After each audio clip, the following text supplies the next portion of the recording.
দৃশ্য দেখার আগে মরণ ছিল ভালো।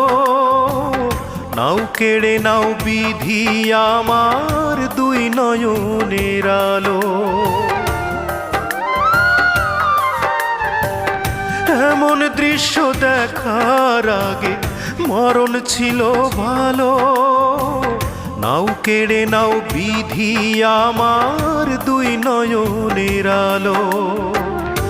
আমার সকল সুখের দুয়ার, আমার সকল সুখের দুয়ার হইয়া গেছে বন্ধ।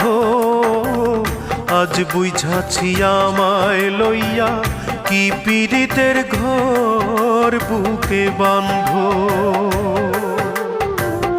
আজ বুঝাছি আমায় লইয়া কি পীড়িতের ঘর বুকে